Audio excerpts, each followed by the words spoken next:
Hi everyone, welcome to Umkosi noMagajane. I am uMagajane. Umkosi wethu wanamhlanje bazala bami zitho is about uVuyokazi Cingweni. UVuyokazi, we know that baby mama kaMpumelelo Mseleku and unengane eziyi-2 noMpumelelo Mseleku. UVuyokazi on the first. Okay guys, mangicale ngibonge la this story whatever ngizokhuluma ngayo ngithathe from uLady Londi ku-page la kaLady Londi on Facebook. So guys, mangibonge nje ukuthi silethele Umkosi because engathi into iphume ngayo and into batshele the person who keep isigcawu utshele yena. So ngiyabonga kakhulu to uLady Londi, but ke asichubekeni. UVuyokazi guys uthe on the first episode on season 2 of Izingane Ezithemu yena if uMpumelelo uyenza lento uchubeka nalento ayishilo ukuthi i-first wife yakhe ucela ukuthi kube umuntu oyi-virgin, yena she won't be part of isithembu sakaMpumelelo Mseleku. But it seems like judging from ama-screenshots kalo girl or expose i-new boyfriend yakaVuyokazi manje, it seems like uVuyokazi akanankinga nokuba esithembeni unenkinga nokuba u-first wife. Mina-ke eyami inkinga manje or into engisabayo manje, I think into uMpumelelo ayishoyo ukuthi uVuyokazi unokuba ne-problem maku-edwa abantu. Uzovuma na uVuyokazi if uchef lo umusha seka-edu number 3 because ugirl uthi uchef on the screenshot uchef ucela ugirl ukuthi ucela ukushada uVuyokazi and make uVuyokazi umfazi wokuqala. So that means uVuyokazi she is comfortable okungeneni ku-relationship yomunye umuntu abomfazi wokuqala while yena angafuni ukuthi Macela angene relationship yakhe noMpumelelo noTirelo abo first wife. Yabo kimi ifika ihlale ngenye indlela ukuthi uVuyokazi abacabangela abanye abantu besimame kodwa uzicabangele yena ayi-one.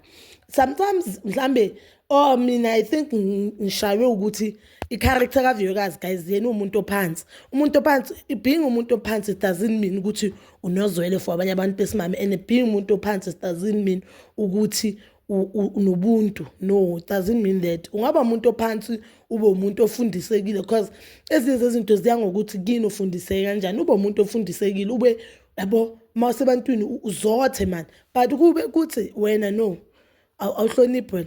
Like uMangwabe, if you can look at uMangwabe uphansi guys, uMangwabe akakhulumi kodwa you can see ukuthi uMangwabe inhliziyo yakhe ayihlelanga esimeni esi-right. So uVuyokazi guys, the lady la boyfriend ke expose boyfriend lo i-chef boyfriend, and into engithusayo ngale relationship uVuyokazi angene kuyo mina ngibone ngathi akaMpumelelo beyingcono.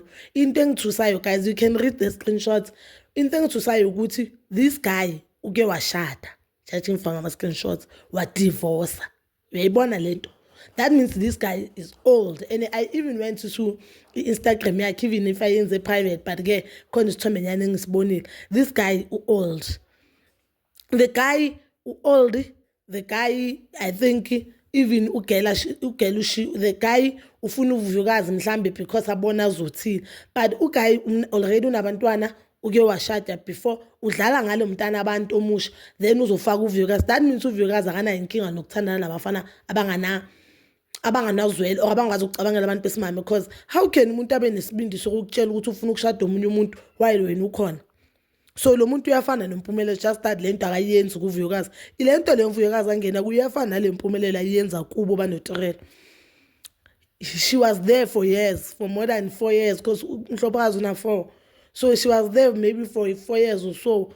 Then ukufika umuntu bathi makangena bomfazi wokuqala, iyafana nale yakalosisi. But ke as for ulosisi, it seems like ugaya kamthandi ngoba ugaya ngathi noma shada kokuqala wamshayisa ngomoya wabuya, namanje nangu ngibona uVuyokazi sekafuna ukushada uVuyokazi. So this thing is not all about uVuyokazi, it's all about ukuthi guys singathi akakuthandi uzithandela abanye abantu, because if he truly loved you angithi uke washada before,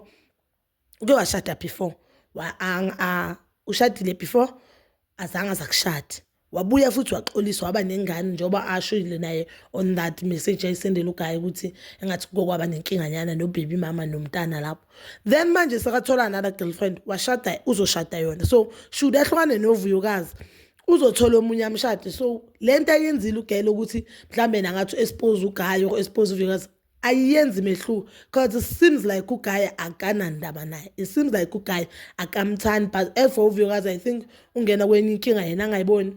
Mara you'll never know. Yes guys, maso uphuma kwenye relationship, especially when you've been in a relationship for years, vele uma uphuma lapho uyawayenza ama-mistake as long as aphume kumpumelelo because uMpumelelo akamthandi and uMpumelelo akamhloniphi. Mhlambe lo yena ngaba angawahloniphi amantombazane kodwa mhlawumbe amthanda uMpumelelo, so kamthanda uVuyokazi as much as uMpumelelo simona ukuthi akawahloniphi amantombazane kodwa uTerele yena uyamthanda nje, to be honest. Nendlela abheka ngayo uTerele nendlela makhuluma noTerele akhuluma ngayo, you can see ukuthi uMpumelelo uTerele uyamthanda. But bazalwane bami, please do comment down below. Please don't forget to like, subscribe, share and hit that notification button. Nginithanda ukuya nokubuya.